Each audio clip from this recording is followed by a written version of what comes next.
Hi, welcome back to Backcountry Skiing Canada and Whitewater Ski Resort's Avalanche Conditions Report for December 22nd, 2016. I'm Ren McElroy, an avalanche forecaster with Whitewater, and we're going to take a look today at the snowpack. We've had a lot of snow in the last few days. It's been some fantastic skiing.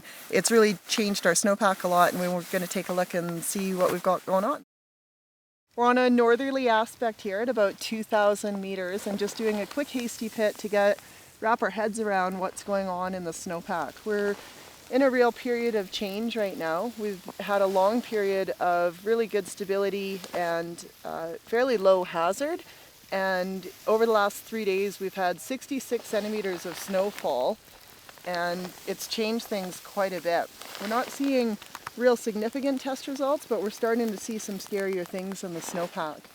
So if we back up from where we were looking at things before, you can see there's a crust here, and that's what we're calling the November 26th ice crust. Then we had very cold temperatures, and cold temperatures draw the moisture through the snow very quickly and make the snowpack, make the crystals very weak and loose and sugary.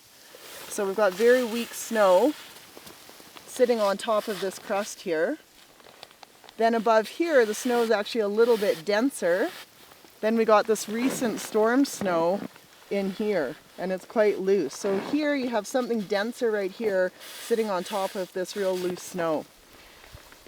So the layers we're looking at here, we've got the November 26th crust, and then we've got a storm interface. It's not a crust. By a storm interface, we just mean there's a change from this storm snow to the more recent storm snow. And there's about 30 centimeters or so, 35 centimeters that storm snow is settled out to. So this is starting to react in tests.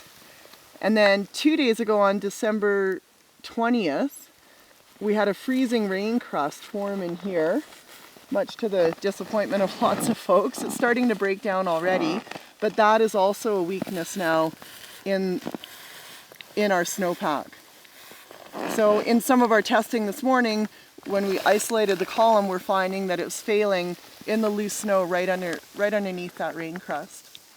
Yesterday in our explosive control work, more into the alpine and tree line, the wind really affected this loose snow on top. So here we're a little bit lower, it's a little more protected, and there's about 8 centimeters on top of the crust. In more exposed terrain, the wind in some places has scoured it right down to that crust, and in other places loaded up to a 20 centimeter wind slab.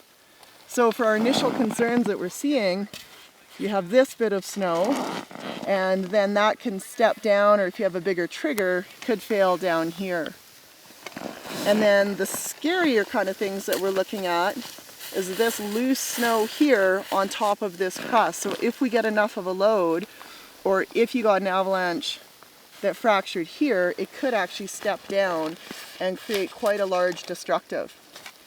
So we're kind of in a period of change right now. We're in a real waiting game, and we've got to really just watch this.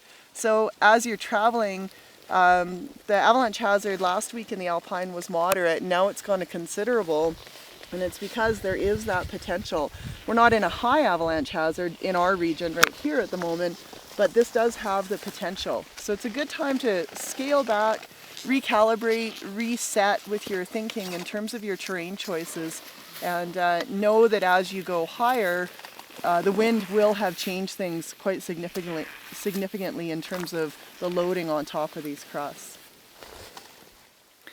So going forward into the weekend, we've got an idea that we've got some real loose snow down there lower in the snowpack. Just a reminder, even for the inbounds terrain, it still is early season conditions, and there's lots of big holes around the creeks and around boulders, so ski cautiously through that area. We've had people falling in holes in various places, so heads up with those and with the tree wells as well.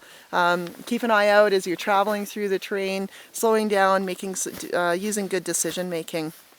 Going into the weekend, we've got a series of weak systems starting to build into tonight. We'll see some flurries, and we could see up to 10 to 15 centimeters hopefully by Saturday, and then a little bit of a clearing and a high pressure, some cooling temperatures again.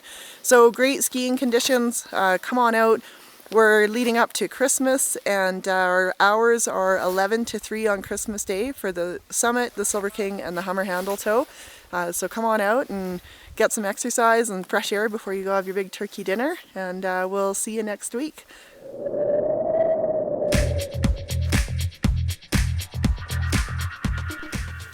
Hi, welcome back to Backcountry Ski Resort.